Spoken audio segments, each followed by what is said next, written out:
nor would it be for another 2 months. No, basically, yeah. So. And you funded it, and you filmed it, yes. and you've screened. It goes into cinemas on the 1st of April, so it's a 10-month period. Yep. Complete project. I mean, we just found out we've got a US release as well, so the United States are getting the movie too. So we've actually seen this before anybody else in the world. Literally anybody. All right, what do we think of that?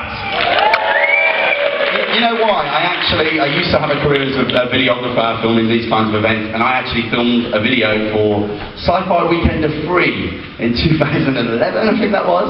And so when they asked if we'd bring the film here, I was like, that's cool, yeah, definitely. So that's why we came. Okay, what was the budget for something like this? Alright, yeah, do you know what, I'm happy to say it's solid. It cost £77,000 all in, that's with the editing and everything. I mean, we haven't really been advertising that, but... In a time when, you know, most Hollywood A-listers need something like 20 million just to get out of bed. We had, you know the guy that played Nine, Bentley Kalu, he was in Edge of Tomorrow with Tom Cruise, and we found out we actually had the exact same money as Tom Cruise's catering budget. That's like an actual fact. So, pretty funny. A lot of quinoa coming in, I think. So, what was your catering budget? We had Bev's Kitchen from Billericay in Essex. Great sausage batter. That kind of leads me to my next question, because I was going to ask, where did you film this? Right, okay, so again, this is pretty funny. We actually shot 2 days in the Lake District, and then the rest of the movie was shot in Billericay in Essex, in a private forest. Actually an airsoft arena, believe it or not, so, yeah. Tell me about the logistics, about one thing that glared out at me from that film that we don't see often. The entire film was outdoors. Yeah, you know what? I think I'm a bit of a sadist at heart. I knew I was going to go for this and make a film that I felt had scale, and I think that there's a lot of directors coming through now. You're going to see it emerging in the next, 5 years. These guys make videos for YouTube and Instagram. You know, they're not interested in making low-budget art house movies. They're interested in making films for an audience. And I set out to do the same thing. For me, it was never about film festivals or winning awards. It was about bringing it to Comic-Cons and showing it to people and saying, hey, I'm into this stuff, maybe you are too. But the logistics of that means that you have to be bold, and I could have made a film set in a car park with 2 guys and they wake up, who are we? Like you see a million times. But I was like, no, let's do it. Let's go for the whole outdoors thing. Let's set it all at night, which is traditionally you just wouldn't do. We used brand new technology to pull it off. Yeah, absolutely everything they tell you not to do. Yeah, completely. Went ahead and did. I could have got some parrots and a dog in it, I guess, but yeah, we dodged that. No, so yeah, I just knew that, if you're going to go for this kind of thing, that you have to be bold about it, and hopefully what we've done here is set a precedent for other indie filmmakers to say, I can be bold too. So. There's a raw energy to this kind of film. How did you maintain that, and how the hell did you control the weather? We didn't. We were like completely kitted for the worst weather ever, weren't we, guys? It was like bodies everywhere. Actually, the first day of shooting the timetable changed about 36 hours in advance. Yes. We suddenly had to pull the start of the shoot forward 12 hours because the weather was going to hit us in the Lake District. Yeah, we were like predicted like the worst storm in the Lake District. We were Wednesday afternoon getting a call saying, that Friday night, head out of town, head up to the Lake District, settle in, enjoy yourselves. We're leaving at 4 AM Friday morning, you're going to arrive, get into costume and makeup and start shooting before you've rehearsed. It completely threw all the logistics out, so it ended up, I was like, right, I will personally drive the actors to the Lake District. Because then we can rehearse in the car while I'm driving. So that's what happened. No, we were sleeping, vomiting, stinging our private parts on stinging nettles, and sharing Instagram posts that you shouldn't share. Yeah, I mean we all got to know Mark Zammit, the guy that played Ares. I think did a great job. Hope you all agree. We got to know him really well. Mark is not like Ares at all. Mark likes to pee into the wind and in waist-high stinging nettles. Yeah. He is confused about where the Loch Ness Monster lives, potentially the Lake District. So yeah, it was a fucking the Lake Ness Monster. Well, we found out that the reason he thinks the Loch Ness Monster is in the Lake District is because he's got a long neck. That's why it's called Loch Ness, but hey. Very red now. How many days did you lose to bad weather eventually then? Do you know what? None. We got away with We it. had a few spells of like rain patches. I'm sure someone's tent got flooded as Yeah, well. Laura Marie Howard here played Flynn. On the first night of filming, I was like, look, I'll take the tent. No, I'll take the tent. No, sure, I'll definitely take the tent. She wouldn't have it, and then you nearly got washed away, didn't you? And the next day she was like, I nearly got washed away. So I didn't really feel sorry for her though, because I had You can have the tent next time. I don't know that. Okay, actors. Tell me some more anecdotes behind the stage, behind the scenes. What went on?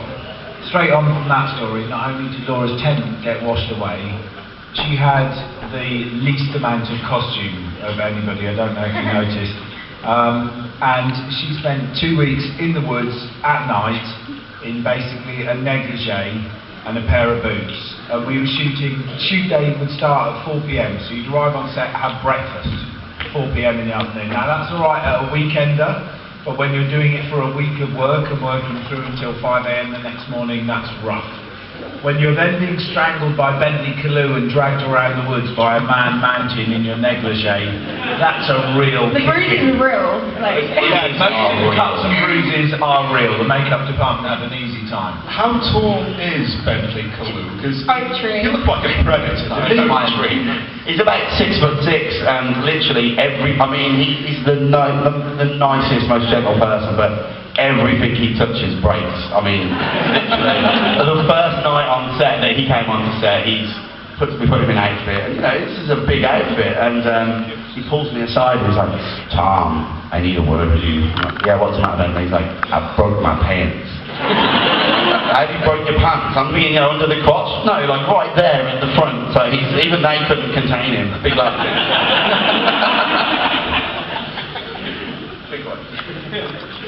Mark, what was it like playing the bad guy?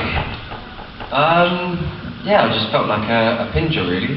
No, it was quite fun because I've never got to play the villain, and obviously I'm always playing like characters that I've played in the past. I'm always the victim, so it's quite nice to be the tough one for once. I felt quite good. I was like, hey, I'm the dickhead here. So yeah, it's really cool. And I took the characters of Floki and Ragnar from Vikings and tried to mix them together. To make him, actually when Tom cast this, he was like, oh yeah, I want a weasel, so basically I'm a weasel. Yeah, that was the note we came in for casting, and I wrote like one word on a piece of paper, which I think I've still got, and it just said, weasel, and then a tick. So yeah. And then he told me I've got the part, and I was like, oh right, and he was like, yeah, because you're a weasel. I was like, great! I was like, I'm a dickhead and a weasel, thank you.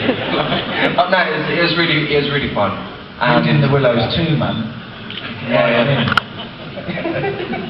And the line bridge that you guys were speaking right at the beginning and variously interspersed through the film. What language was that, or was it something that you made up? Because I didn't recognize it. Yeah, I made it up. So. Okay, what was it based on, or did you just think, oh, that sounds like a good word for dickhead? Yeah, a lot of the time it was basically that. There was a language that somebody made up in the 80s called Lodgebag, which was this idea that we'd all have this world language that we could speak. And it was rubbish. So no one picked up on it. But I kind of like... Except you. Yeah, so I used it as almost like a jump point, but very quickly started jettisoning it and just making up words that I thought worked. And it was about coming up with a way of saying stuff that these guys wouldn't struggle with. You chuck a script into an actor's hand and say this. Hopefully they've got and it's not just about what they're saying, it's about knowing what they're saying so that they can emote it correctly, So we just try to keep it very linear, and I concentrate on the best bits, the swear words, so I'll make the rest of it at some point, I guess. Remind me what the word for dickhead is again. Pincher. I'm still going to remember that. Right, it's been through the BBFC. We're talking about a 15 certificate. When's the release? What release patterns are it going to get? Are you going to see this in Cineworld? Yes. The film comes out on April the 1st in the UK. We are playing at View, Empire, picture houses around the country. But part of the ethos for what we were doing here, we got really lucky and we were offered just come and do a straight general release. We love it. But that would restrict the amount of time that we could get the film out to a larger audience. So we kind of pulled up a bit of a first for a film in the UK, and we negotiated a deal where the major cinema chains are allowing us to tour the movie inside the cinemas without, there's a thing called forewarning where you would pay for it up front, and that's the traditional way of doing that, but we don't have to do that. So we've kind of broken the rules of film distribution. So now what that means is that you can come and watch it in the cinema, you can get it on VOD, or you can order the Blu-ray or DVD and you can have them all at once, which is a first. No one's been able to pull that off in the UK before, so we're really, really proud of what we've managed to achieve there, and hopefully it means more low-budget films like this can get seen on the big screen by fans like you, and just not have to go through this process of art house wankers that, you know, just don't like anything we like, so. So is the DVD also available on April the 1st? Yeah, you can pre-order it. There's some shipping dates, some shipping time lag for that, because obviously we've moved so quickly.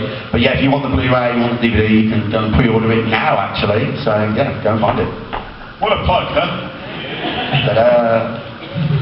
What's the next project up then? I mean, there's going to be a sequel. You guys got anything else planned? I mean, let's go through it one by one. What you've got next?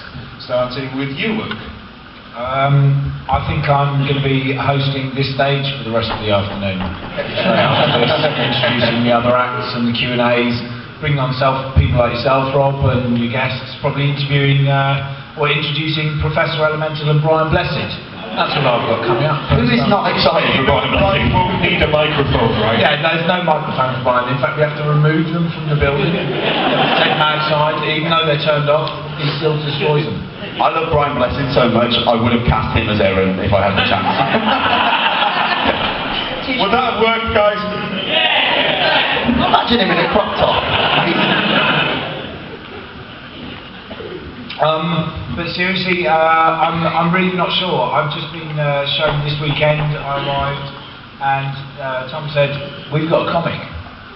Yeah. And I've got this comic in my hands, and it's a comic that's about Nuss's pre-story to what happened to him in his trial before the movie that we've just seen. And I was like, man, I so should have had that before we started filming, so I knew how I was.